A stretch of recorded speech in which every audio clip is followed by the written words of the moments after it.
lies. Okay, he has no attachment to the truth. Neither do his followers. They don't care at all.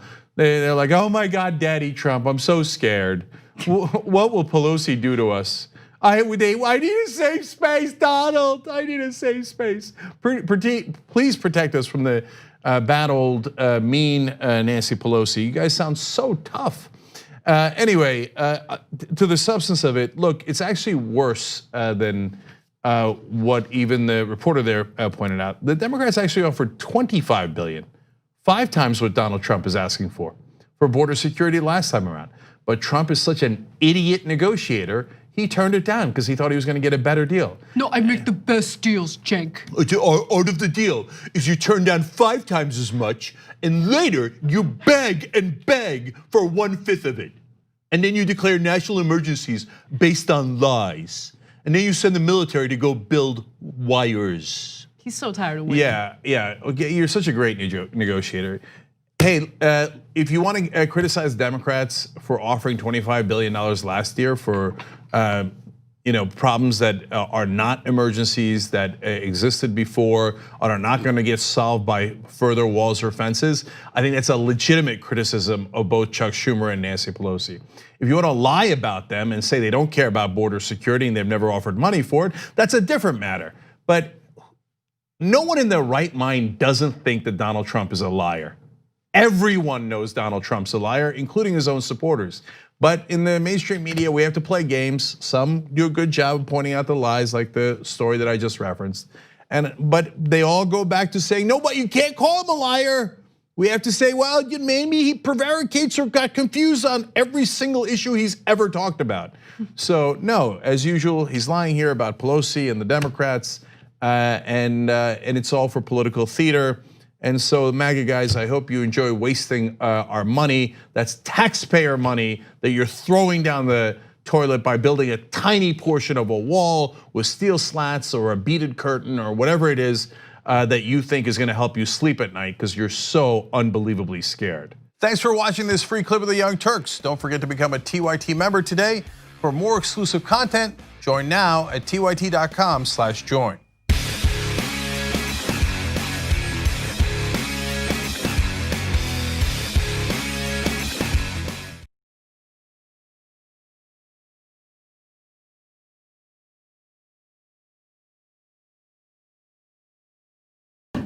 Contractors trust Anderson 400 series windows the most. In fact, that's why they choose to install them in their own homes. Easy to install, fewer callbacks. Earn contractor rewards points on your next purchase. It has just been announced that the Pentagon plans on sending nearly 4,000 troops to the southern border in an effort to provide more border security. Now, it's abundantly clear that Donald Trump is the individual pushing for this to happen, and there are members of his own administration who have spoken out against that. But before we get to those comments, let me give you the details on what's going on. According to according to NPR, another 3,750 troops will be sent to the southern border to help install wire barriers and to monitor crossings. That should be really helpful. The new deployment will bring the total number of active duty troops there to around 6,000. So remember, we already had troops at the border because Trump had sent them there in response to a dangerous caravan, which we then heard nothing about following the midterm elections. Another 2,100 National Guard troops are also stationed there. One other thing to keep in mind is that Patrick Shanahan, who is the acting defense secretary in Trump's administration, said this about sending more troops to the border. At the Pentagon, people I talk with say, listen, this is a waste of money. You don't use active duty troops for this. Military troops deployed at the border are not allowed to apprehend migrants the way border agents do. Some people say, no, we get it. This is ridiculous, and he can't come out and say that he thinks it's ridiculous. But to be fair to him, there are certainly members of the Pentagon who think that this is a waste of resources and completely unnecessary. Yeah, so look guys, this is the most obvious political trick ever, right? So if the military is not allowed to do law enforcement inside the country, which they are not, constitutionally not allowed to, legally not allowed to under any circumstance, and even the Trump administration acknowledges that, why are we sending them there? So they can't stop anyone from crossing the border. They're legally not allowed to stop anyone from crossing the border. So they're there to build what, wires, put up wires? Couldn't we hire people at minimum wage to put up wires? Why do you need the military to put up wires or a fence? That makes no sense at all. The only reason you would do that is for political theater. So Trump, as usual, hiding behind the troops and using them as a political gimmick. You MAGA guys must be so proud. And this is, again, the second time that he's doing it, using our military for his political purposes, using them as props, and it's disgusting. But he was specifically asked about what he expects to happen prior to February 15th. Now, February 15th is when Congress needs to find a long-term solution to funding the government. And so Trump is certain that they will not agree to giving him the funding for the border wall. And so he has all sorts of tricks up his sleeve. We've talked about how he plans on declaring a national emergency, but he had some interesting things to say during an interview with Face the Nation over the weekend. Here he is talking about a possible government shutdown. Would you shut down the government again? Well, we're going to have to see what happens on February 15th. And you're not taking it off the table? Well, I don't take anything off the table. I don't like to take things off the table. It's that alternative. It's national emergency. It's other things. And, there have been plenty national emergencies called. And this really is an invasion of our country by human traffickers. These are people that are horrible people, bringing in women mostly, but bringing in women and children into our country, human trafficking. And we're going to have a strong border. And the only way you have a strong border is you need a physical barrier, you need a wall. And anybody that says you don't, they're just playing games. Look, I know that he is inconsistent all the time, and so it's almost worthless to bring this up, but I can't help myself. He just admitted there that the majority of people coming in are women and children. And then he simultaneously calls them dangerous criminals, drug dealers, rapists. No, they're women and children who are seeking asylum, that, but he'll smear them, in one interview or in one tweet, and then he'll turn around and, refer to them as women and children who are nothing more than victims of human trafficking. Yeah, look, everything he says is a lie. So I don't know if the majority of the people coming in are women and children. I wouldn't be surprised at that fact. Are the majority of them women and children who are being trafficked into the sex trade? No, not remotely. That's totally made up, 100% fiction. It's not like that phenomenon does not exist, but is it a significant portion of the people coming in? No expert has ever said that. He did that to Demagogue, right? Oh my God, all these dangerous human traffickers are bringing in people to get trafficked into this country. Yeah. I've heard all this demagoguery before. It's total nonsense. It only works on idiots who wear red hats. Now let's go back to the political theater he's playing. So he's going to declare the national emergency, it looks like. Even the Republicans don't want him to, because it's also not very constitutional. You're supposed to declare it only and subvert Congress's ability to spend only in actual emergencies like outbreak of a significant disease or an attack in the country that you have to respond to immediately. Et cetera, and this does not fall into any of those categories. So he's sending the troops over there so that he can say in the State of the Union tomorrow and later in February 15th when they get to the deadline, well, I sent the troops there because it's a national emergency. This is so important. Yeah. And then of course sprinkle in the usual Trump absurdities. It's national emergency and other things. And I don't like to take anything off the table. I like things on the table. Okay, so, but this is all the same thing over and over again. And so, and if he does get his national emergency and he gets 5 out of the $70 billion that he needs for the wall, a tiny fraction of the wall will be built. And according to Trump's logic, that means we'll all still be in grave danger because only a tiny percentage has been built under his watch. And that's all he asked for. He didn't fight for it earlier. And let's just call it what it is. So the wall, it's a physical manifestation of conservative voters' cowardice. So they're deathly afraid of everything. Gay people, oh my God, trans people are gonna come into my bathroom. Oh, I'm so afraid. Oh, Latinos are coming in, the human traffickers are coming in, the Muslims scare me, I'm scared. And Trump knows his voters are cowards, So he just keeps pressing on that nerve, that raw nerve. Oh my God, remember cowards how scared you are. You need a big bad wall to protect you from all the traffickers and the rapists and the criminals, and I alone can protect you. And the guys wearing the red hats, cower under those hats. They're like, oh, please, Daddy Trump, build a wall or a tiny portion of a wall. Yeah, look, I think some of the wall supporters genuinely do believe that the wall will somehow solve some of the problems that they've made up in their heads. But I think that the majority of Americans, the majority of the electorate understand that the wall would not actually solve some of the issues that are rightfully raised. So for instance, drug trafficking, okay. I mean, my solution to drug trafficking would be legalize and regulate all of it. I know that sounds crazy, but that takes power away from drug traffickers, right? Yeah. Like, let's get rid of drug traffickers by taking their power, their influence, their money away from them, their whole business away from them. Anna, that sounds totally crazy. Yeah, okay. I know. I mean, what are you gonna do next? Legalize all alcohol? Well, here's not the thing. just beer, but all alcohol? That sounds crazy. Drugs coming in to the United States because there's clearly a market for drugs in the United States. But why don't we take a good hard look at what's happening in our own country, in our own backyard, and think about, I don't know, smart ways to solve this issue, because a wall's not gonna solve it. But the second thing I wanted to mention is, look, I think most Americans realize that the wall would not solve drug trafficking. Right now, the El Chapo trial is unfolding, and we're learning more and more about how he did smuggle drugs here into the United States. He did it through tunnels, he did it through legal ports of entry. A wall wouldn't have solved that issue. So again, Americans know.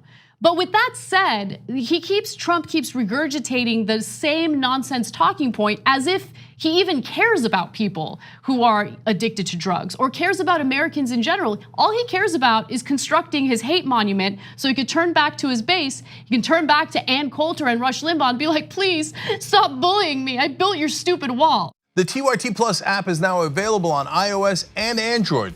Download to get more TYT content at tyt.com/app.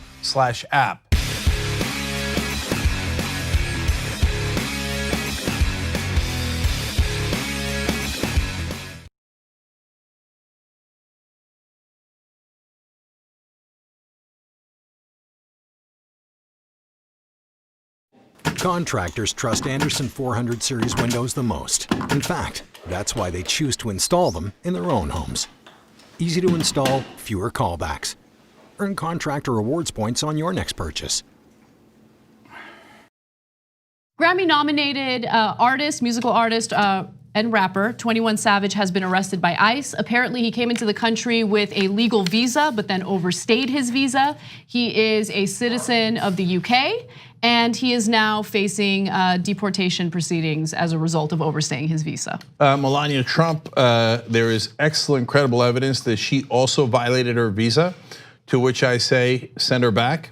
So hey, listen, I don't know, do these laws only apply to minorities, or are we doing rule of law here? Because if Melania Trump violated her visa like they allege 21 Savage did, why are we only having a conversation about 21 Savage? Send her back, lock her up, do whatever you gotta do. So apparently Tomi Lahren tweeted something snarky about all of this, saying, great. I got 1, 2, 3, 4, 5, 6, 7, 8 ICE agents ready to deport you. So it's a reference to one of his songs. Anyway, my favorite part about all of this is that Cardi B responded back with, don't make me get my leash, because she once threatened to dog walk Tomi Lahren after Tomi Lahren came after her for her statements about the government shutdown. She said that she would dog walk her, which I thought was hilarious. Melania Trump's parents also have questions about how they got citizenship. I mean, if we're arresting minorities every single day on these same charges, what? And it's not, and 21 Savage also has money, so it's not even rich versus middle class or poor. It's apparently about race. Otherwise, let's go get Melania Trump. Are we gonna do this or are we not gonna do this? Conservatives, it's your idea, not mine. Lock her up. The TYT Plus app is now available on iOS and Android. Download to get more TYT content at tyt.com/app.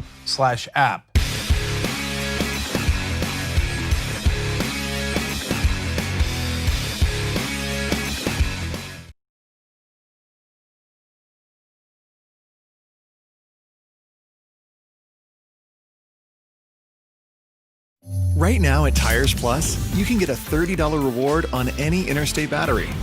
So you can get a new Interstate battery in your car and $30 in your mailbox. Talk about energizing. Tires Plus, where the plus is in everything we do. Following the big game, Donald Trump was asked whether or not he would feel comfortable with his own children playing football. So here he is on Face the Nation with his comments about it. Take a look. Would you let your son Barron play football? It's a very tough question. It's a very good question. If he wanted to, yes. Would I steer him that way? No, I wouldn't. I just don't like the reports that I see coming out having to do with football. I mean, it's a dangerous sport, and I think it's really tough. So everything he says there is actually accurate. That might be the first time I've seen him answer an interview question without lying. It seemed genuine, seems like he's genuinely concerned about his son's safety. And with all of the stories that we've covered throughout the years over CTE and all those brain injuries that athletes, particularly football players, face, it makes all the sense in the world that he'd feel uncomfortable with Barron playing football. But remember, when he was running for president, his comments on this were very different. Take a look. Used to see these tackles, and it was incredible to watch, right? Now they tackle, head-on-head collision, 15-yard, the whole game is all screwed up. Football's become soft. Football has become soft. Now, I'll be criticized for that. They'll say, isn't that terrible? But football's become soft like our country has become soft. It's true. It's true. Now, these are rough guys. These guys want, what they're doing is incredible. He cries about how he's treated unfairly by the media every day. And he's talking about how football's become too soft. He dodged the draft several times, one time faking that he had bone spurs. Yeah, if the country's soft, it's because of leaders like you or non-leaders like you. Since he has no ability to care about hypocrisy, he might actually be thinking like, what do you mean? Yeah, I want those guys to bash their heads in for my entertainment, but I don't want my rich son to go through that. Bingo. Just like Vietnam. No, I want you to go to war and die for me, but I'm not gonna go to war, I'm rich. I'm gonna get my daddy to have a doctor, he literally said, write a strong letter. Write a strong letter talking about bone spurs. I don't remember which foot I theoretically had the bone spurs in. So you go die for me. And so Junior Seau is a football player I loved. The story of what happened to his brain and how he died made me question, obviously whether my kid should play football, because if you're a decent human being and you care about these guys, look, I love the game. I love watching it. You call me a hypocrite because I haven't stopped watching it, okay? But it would make you pause and go, wow, I can't believe that happened to Seau and so many others. And the average life expectancy is ridiculously low for these football players. If you want to say, hey, listen, I'm okay with it and they're gladiators and if they make their choice to do it, okay, all right, that's one point of view. And then you would say, I'd also let my son make the same choice because I'm okay with it. Or you could be like Donald Trump, no, my son's rich. It's not for him. It's for you people, and just go bang your heads against the wall or against each other for our entertainment. And if you die prematurely, what do I care? I will say that during yesterday's game, I, for the first time, paid pretty close attention to what was going on. And it is very violent. Like there's a lot of hitting your head and then doing somersaults and then hitting your head again on the ground. Like it's not for me. It shouldn't be for anyone, but I don't know, people like it, No, but and of course this goes to the Republican hypocrisy, which is because when Obama said that in 2013, that if he had a son, he's not sure that he would have him play football, and then later clarified, yeah, no, I thought about it more. No, I would not have him play football. They're like, soft. Yeah, see that? Democratic president. He gets the national pastime. He gets football so soft, so soft. When Trump says, oh, that's smart. The kid's rich, you don't want to bother him. I mean, he's rich, you want to protect his mind. Brain injury is for the middle class. By the way, another person, public figure who came out and said they would not want their children playing football was someone who performed in the halftime show during last year's big game. Who was it? Let's take a look. So you would support if he wanted to run some routes and get in the NFL? He will never play football. Okay. No. I mean, yeah. If it's kind of like that thing where my main objective is that he become a great person, and if he wants to get into the arts or sports, then yeah. I mean, I would fully support that. I think I can hopefully offer him some advice on what to do, what not to do, and yeah. Okay, so yeah, look, I played football, and that might explain a lot. And so was I honorable mention all county? I guess I was. Yeah, okay, definitely explains a lot. All right. Anyway, was my team one of the better teams in the country when I was a middle linebacker? Let's wrap this up. Yeah. Let's wrap this up. We got other things to do. Right, and I love football, but it is okay. And if Trump had just left it at these comments, it's okay to say, but I don't want my kid to get a brain injury. So we got to figure out how to deal with empathy with the football players while still protecting the sport. But of course, that's not what Republicans do. Right, so let's go to another Republican, Pete Hegseth, who works at Fox News. And following Justin Timberlake's comments about not wanting his son to play football, here's what Hegseth had to say. Listen, this guy was in a boy band. I think his son will be much more qualified to be in a boy band. It's a lot safer on stage than it is on a football field, right? I mean, come on, this is indicative of the way the elites see football and tough sports and rough and manhood, frankly. This idea that you learn things when you get hit. But to say, no, my kid can't play football because I'm worried he might take a hit, it's indicative of sort of the softness that we get. I mean, it's not going to change. He's a good boy band member. He's a good singer. That's all fine. But to me, it's just an eye roll. It's like, here we go again, another guy that won't let his kid play football. Come on, Dad. I guess he's just dooming to a future of boy band. Okay. I'm going to move on before we are getting in real trouble here. You're at a diner. Yeah, so I guess Hegseth came out this morning, said Trump is soft. He's one of the elites who does, what, you just can't take a hit? You don't want your kid to take a hit? What a soft elitist Donald Trump is. Oh, Hegseth didn't say that. Oh, that's so weird. It's almost like a conservative being a hypocrite. Which is it's almost like Hegseth's job is to kiss Donald Trump's ass. And what he said before is totally irrelevant, and his so-called principles are irrelevant. And by the way, it's not about taking a hit. Oh, Joe, you learn something when you take a hit. Unless it's a hit to the head, in which case you don't learn anything because you've actually damaged your brain. So, like, is that what you're proud of? God, they're so stupid. I mean, you might know it's like we just talked about. It's possible to love football and say, I'm concerned that they're gonna get brain injuries. But no, brain injury, it'll toughen you up.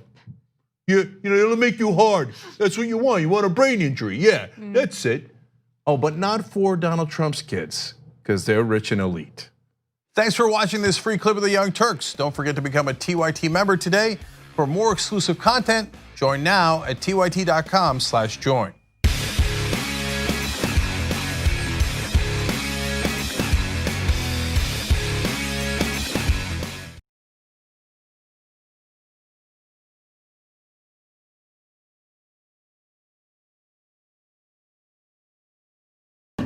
Contractors trust Anderson 400 series windows the most. In fact, that's why they choose to install them in their own homes.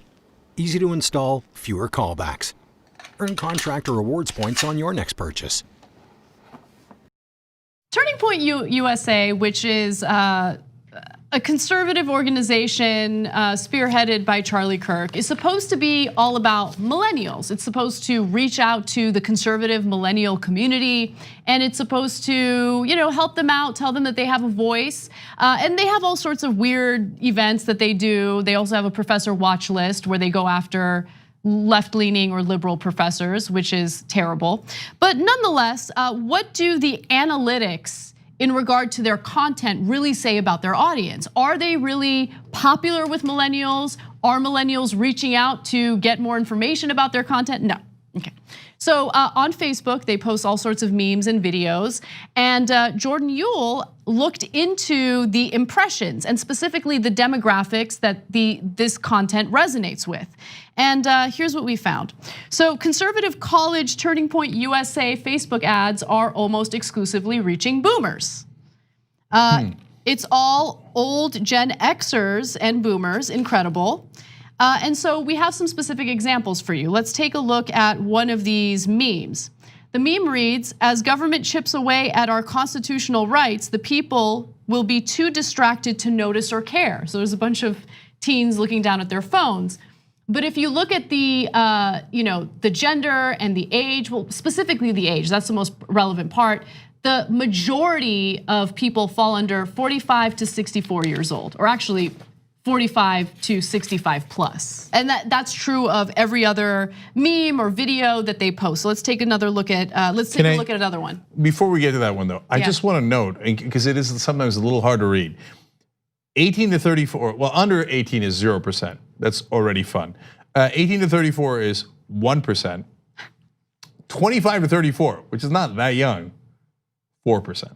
Unbelievable. Okay, now, is that surprising? It's a meme making fun of young people. Why would young people like it? Right. Right, it's like super old conservatives are like, yeah, the young people, They're look on at their phones all day. Yeah, I hate young people. What is this smartphone? Yeah, it's not so smart to me. Yeah, Turning Point USA, I hear they're young, I hate them. Wait, I like them. Let's do propaganda. No. Okay. But my favorite meme is the one that I'm about to show you guys, because you're right, Cenk. Like, which young person is going through their feed and comes across what you're about to see and thinks like, I'm into it. Okay, so the meme features an elderly looking dude. Who is that? I can't even tell who that is. That's a famous economist. Oh, okay. And the meme reads, if you put the federal government in charge of the Sahara Desert, in 5 years, there'd be no sand. Be a shortage of sand, yeah. Or a shortage of sand, whatever. Okay. No, I love this. Can I just no, but who's gonna go through their feed and be like, oh, who's that hot looking old dude, talking about the federal government? I'm into it. No, it's resonating with older people, obviously. No, but to be fair to younger people, and they would. It depends on the substance of it, because there's an older looking dude that they really like named Bernie Sanders, right? But if you're looking at Milton Friedman telling you about how much the government sucks. Oh, that's Milton Friedman. Okay.